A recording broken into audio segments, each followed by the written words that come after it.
Rasulullah sallallahu alaihi wasallam telah menyebutkan dua jenis fitnah yang ini akan berlangsung berurutan, yakni fitnatul ahlas wa fitnatus sarra.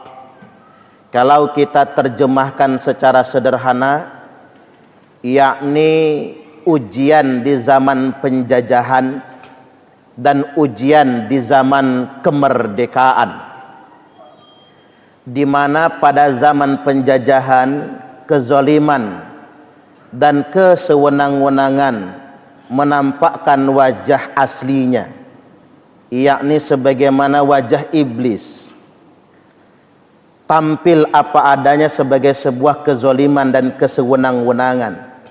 Sedangkan di zaman kemerdekaan, kezaliman dan kesewenang-wenangan akan ditampakkan dengan wajah malaikat, dikamuflase dengan wajah agama. Nah, ini penting untuk menjadi renungan bagi kita semua. Yakni yang pertama, fitnatul ahlas, ujian di zaman penjajahan.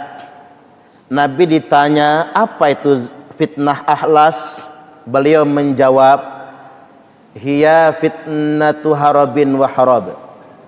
Fitnah ahlas adalah ujian di zaman penjajahan berupa pelarian dan peperangan, di mana bangsa-bangsa yang dijajah mereka semua teraniaya, dianggap sebagai bangsa rendahan. Dan bangsa Indonesia sudah mengalami ujian fitnah ahlas ini. 3 abad setengah lebih kita dijajah oleh Belanda, kemudian dijajah oleh Jepang. Kita menjadi bangsa yang teraniaya, bangsa yang terjajah, sampai-sampai kita disebut sebagai inlander, bangsa terjajah, yang disebut mereka dengan inlander. Alangkah susahnya nenek moyang kita dahulu. Mereka semua teraniaya, disiksa, dan hidup dalam pelarian atas jasa-jasa para pejuang kita yang dengan giroh yang sama untuk mendapatkan kemerdekaan. Nah, kita semua bersyukur kepada Allah Subhanahu wa ta'ala hidup di zaman kemerdekaan ini. Hanya saja Nabi sallallahu alaihi wasallam telah mengingatkan, setelah melewati zaman penjajahan, umatku akan mendapatkan ujian baru, yakni fitnatus sarra, fitnah di zaman kemerdekaan. Kalau dulu di zaman penjajahan, kezaliman itu menampakkan wajah aslinya, sehingganya kita mudah menyimpulkan dan melawannya. Dan di zaman itu agama menjadi spirit untuk melawan penjajah. Tetapi di zaman kemerdekaan, di mana kesewenang-wenangan tampil dengan wajah malaikat, di mana agama hanya menjadi alat, simbol dari kezaliman itu sendiri. Mengapa demikian? Karena Nabi sallallahu alaihi wasallam telah bersabda, fitnah sarra ini, kata Nabi, dakhanuha min tahti qodama rajulin min ahli baiti. Di antara fitnah di zaman kemerdekaan ini akan keluar dari bawah kaki laki-laki yang ngaku-ngaku ahlul baitku, kata Nabi, ngaku-ngaku keluargaku, ngaku-ngaku anak cucu Nabi. Artinya dia ngaku anak cucu Nabi tapi provokasi. Dia menunjuk dirinya sebagai cucu Nabi, tapi dia mengadu domba, mengajak kita bermusuhan satu sama lainnya. Banyak orang awam yang percaya dikarenakan dia menggunakan agama sebagai simbol perlawanan. Khotib ulangi, mengapa kelompok-kelompok provokatif ini banyak pengikutnya? Yang suka mengadu domba ini banyak yang menggemarinya, karena mereka menggunakan simbol-simbol agama, sehingganya orang awam gampang percaya. keluar dari laki-laki, kata Nabi, yang ngaku-ngaku ahlul baitku, yaz'umu annahu minni, dia ngaku-ngaku keturunanku, walaisa minni, padahal sebenarnya dia bukan keturunanku. Wa innama awliyaiyal muttaqun, sesungguhnya semata-mata wali-waliku adalah orang-orang yang bertakwa, kata Nabi. Jamaah Jum'ah rahimakumullah. Dan kita sudah dihadapkan dengan fakta itu. Jadi kita jangan gampang percaya dengan sekelompok orang yang mengatasnamakan agama, tapi pada kenyataannya diarahkan untuk melawan negara. Atas nama agama justru jadi spirit pemberontakan kepada pemerintah yang sah. Ini fenomena yang sedang kita hadapi, dan fenomena ini sudah disinyalir oleh Rasulullah sallallahu alaihi wasallam.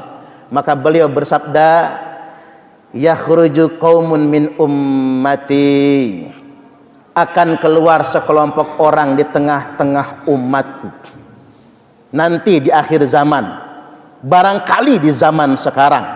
Yaqra'unal Qur'an, mereka semua fasih membaca Al-Qur'an.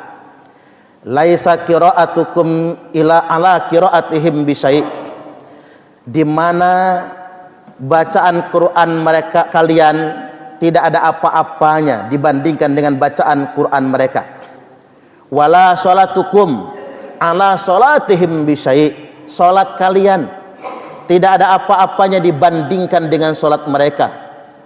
Walaisa siyamukum ala siyamihim bisyai', di mana puasa kalian tidak ada apa-apanya dibandingkan dengan puasa mereka. Maksud Nabi begini, jamaah Jum'ah, nanti provokator-provokator akhir zaman, biang-biang kerusakan di akhir zaman ini tampak di pandangan mata kita. Bacaan Al-Qur'annya hebat-hebat, sholatnya hebat-hebat, puasanya hebat-hebat, tapi mereka menggunakan agama sebagai alat provokasi dan adu domba.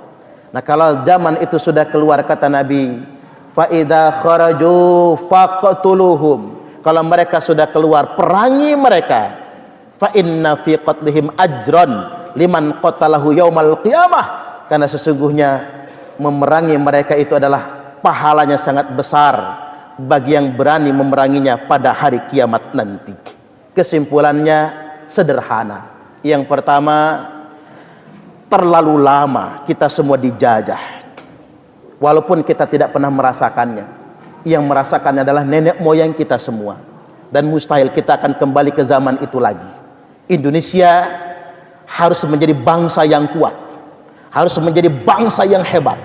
Alasannya agar kita tidak pernah dijajah lagi, dan alasannya agar kita bisa menolong bangsa-bangsa yang lain yang mungkin sedang terjajah hari ini. Sebaliknya, agar kita menjadi bangsa yang kuat, mari kita jaga persatuan dan kesatuan, keutuhan negara kesatuan Republik Indonesia. Jangan pernah mau kita diprovokasi untuk diadu domba, walaupun provokator itu selalu mengatasnamakan agama. Agama menghadirkan kemaslahatan, agama menjanjikan keselamatan, bukan kehancuran, apalagi perpecahan. Yadullah ma'al jamaah, pertolongan Allah selalu membersamai orang-orang yang menjaga persatuan dan kesatuan. Barakallahu li wa lakum fil Qur'anil azim, wa nafa'ani wa iyyakum bima fihi wa dzikril hakim, wa taqabbala minni wa minkum tilawatahu, innahu huwas sami'ul alim.